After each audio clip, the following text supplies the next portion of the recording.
This is DCRC, your partners in good journalism. One vision, One mission, one community. One nation. Good morning, Catanduanes! Good morning, Bicolandia. It's Wednesday, February 27, 2024. This is Janelle Amelgar. This is Vanessa Villapando. This is Arabella Ayutan. This is Jericho Barceta. Your partners in good journalism.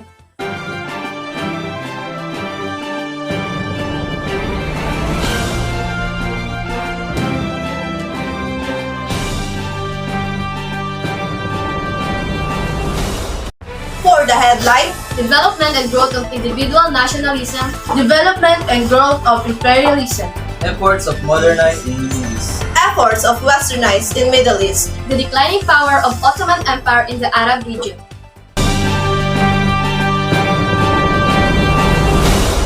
Individual nationalism emerged in Middle East during the collapse of Ottoman Empire. Here is Lauren Grace Barredo for the details.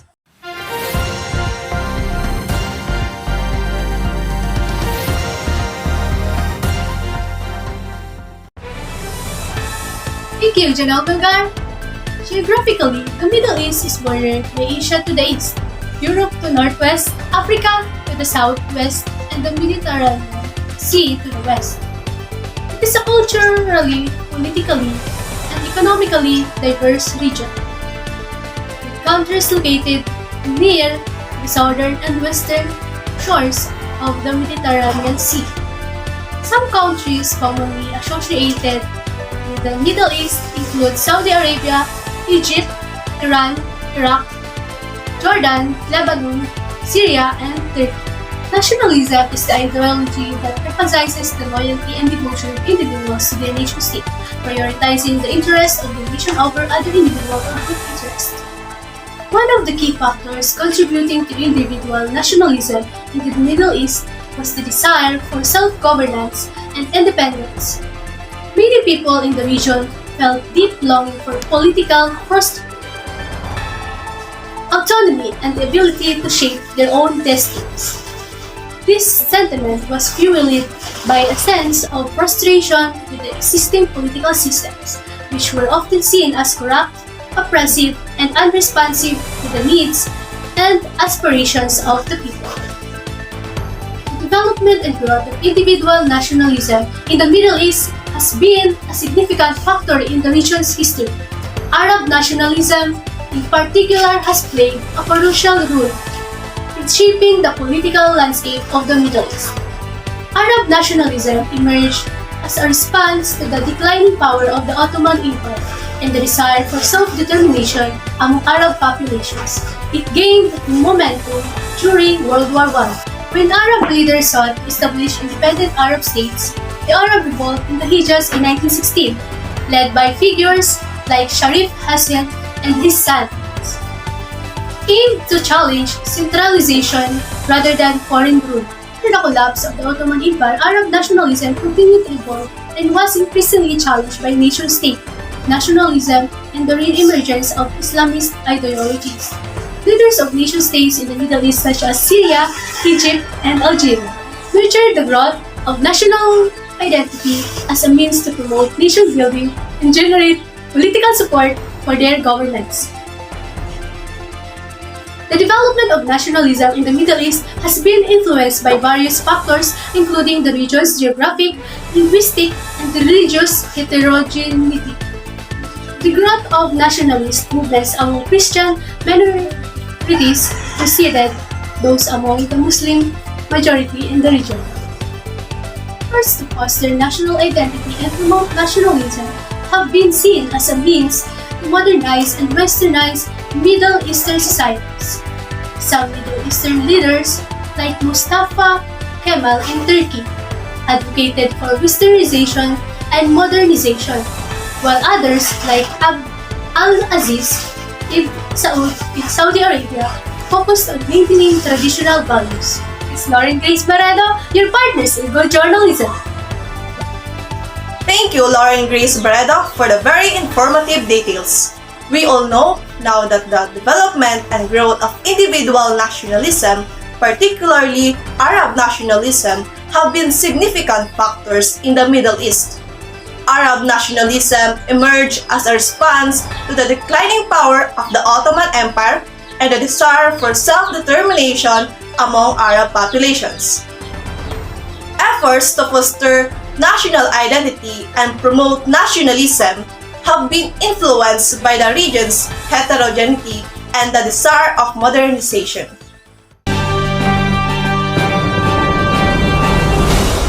The development and growth of imperialism in the Middle East had a significant impact on the region. Imperialism refers to the direct or indirect control exerted by one nation over the political and economical life of other nations. In the context of the Middle East, imperialism primarily refers to the influence and control exerted by European powers over the region. Here is Raisa Tokenya for the details.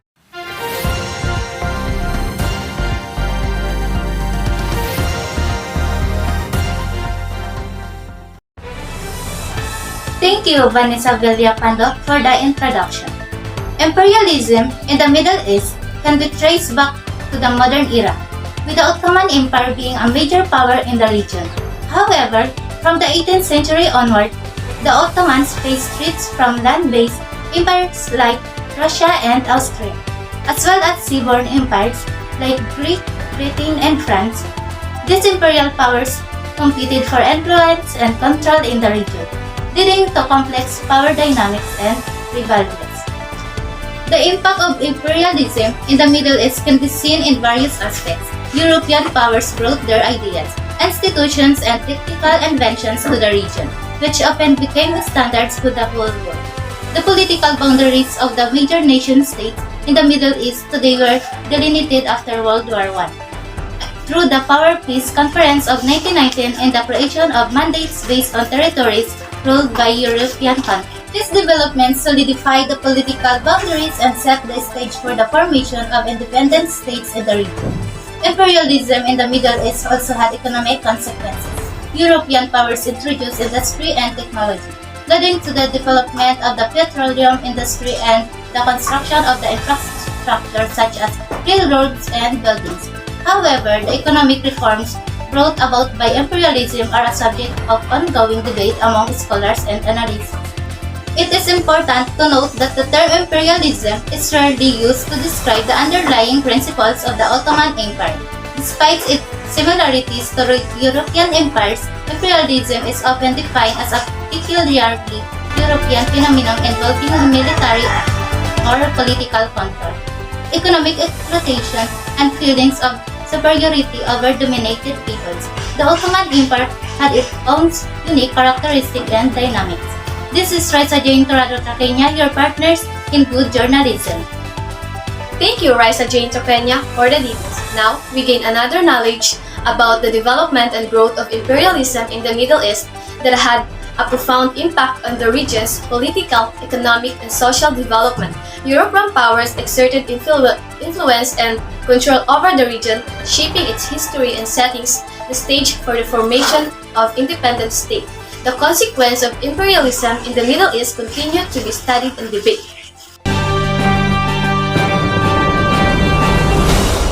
The efforts to modernize the Middle East have been significant since 1920s.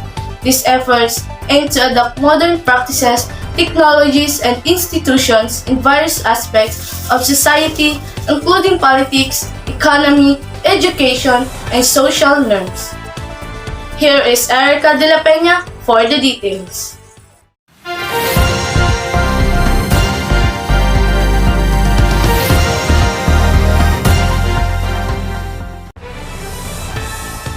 Thank you, Ara, for the introduction. One of the key aspects of modernization in the Middle East was the implementation of social reforms that often exceeded the progress seen in Europe. For example, women were granted the right to vote and were given important roles in the modernizing efforts, such as educators. Mustafa Kemal Ataturk, the founder of modern Turkey, implemented liberal secularism throughout government institutions, leading to significant social and political changes. It is important to note that the modernization of the Middle East was not solely driven by Europeans. The region had its own history of scientific and social advancements, which contributed to its significance in the world. despite the influence of Europe on the Middle East. It is an oversimplification to say that the Middle East was modernized solely by Europeans. The region had a long memory of advancement and achievements that predated European influence. The process of modernization in the Middle East was also influenced by external factors, such as Western colonialism and the presence of superpowers like France, Italy, Russia, and Britain. The constant presence and threat of these powers, along with struggles for independence, complicated the relationship between the Middle East countries and the West. This is Erica de la Peña, your partners in good journalism. Thank you, Erica de la Peña, for the information. Now, we know that the efforts to modernize the Middle East have been driven by the desire to catch up with global advancement and improve various aspects of society. These efforts often exceeded the progress seen in Europe, particularly in terms of social reforms. While external influences and colonialism played a role, it is important to recognize the region's own history of advancement and achievement.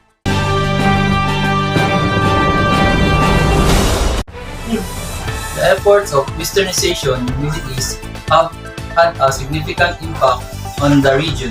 Westernization refers to the adaptation of Western cultural, political, and economic practice and values. Here is Daniel Icaro for the details.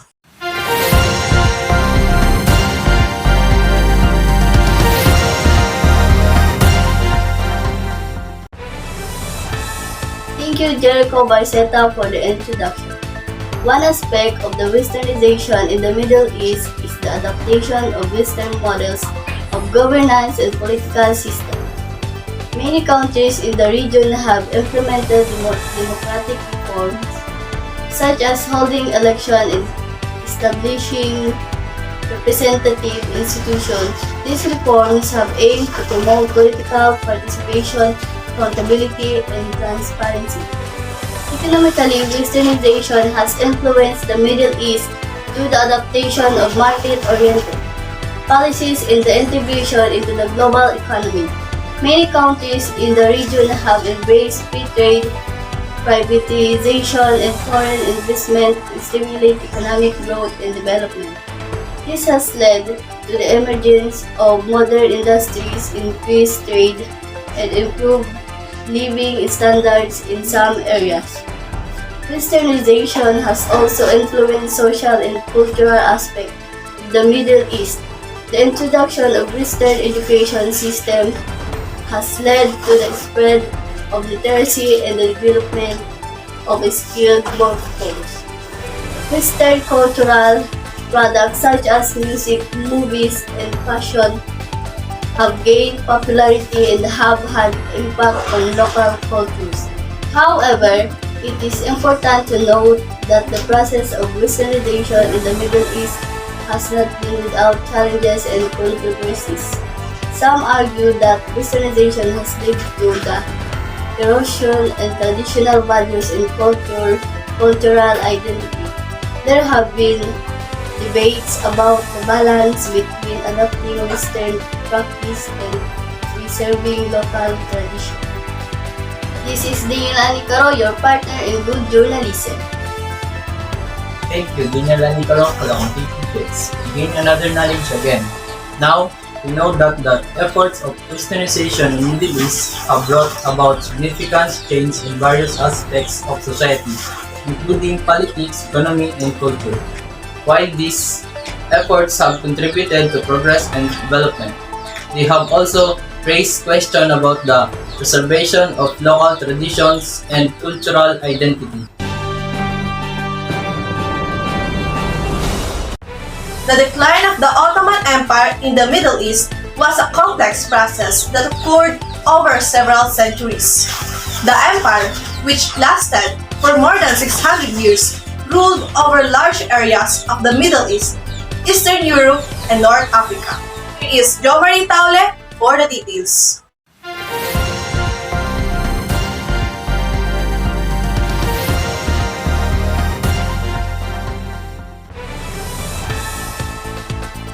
Thank you for one of our beautiful hosts, Janelle Melgar, for the introduction.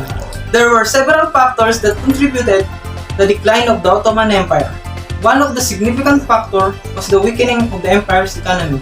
In the late 16th century, the Dutch and the British closed the international trade routes through the Middle East, leading to a decline in the prosperity of the Ottoman provinces in the region.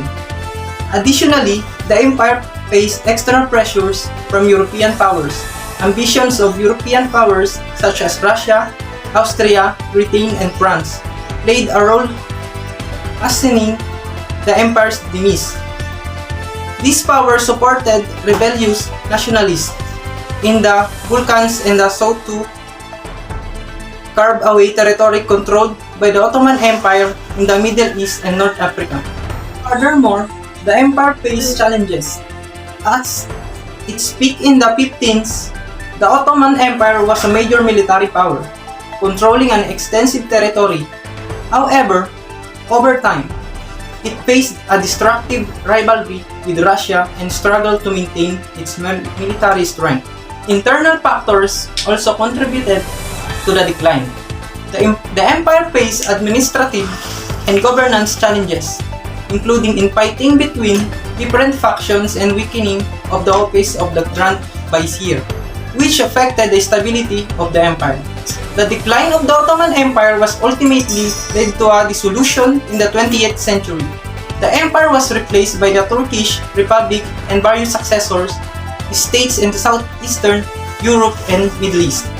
It is worth noting that while the decline of the Ottoman Empire had significant consequences for the region, it is important to recognize the empire's historical achievements and contribution in areas such as arts, science, religion, and culture. This is Jo Marie Taule, your partners in good journalism.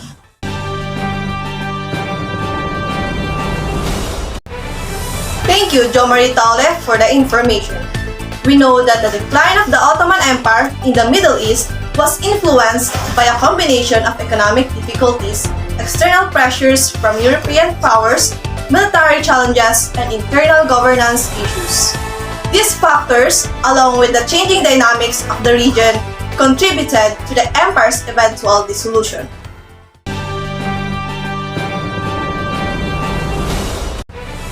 For the recap, Development and growth of individual nationalism, Development and growth of imperialism. Efforts of modernize in Middle East. efforts of westernized in Middle East, the declining power of Ottoman Empire in the Arab region. and that is our news this morning. This is Janelle Amalgar, This is Vanessa Villapando. This is Arabella Yutan. This is Jericho Barceta. your partners in good journalism. God bless Qatar!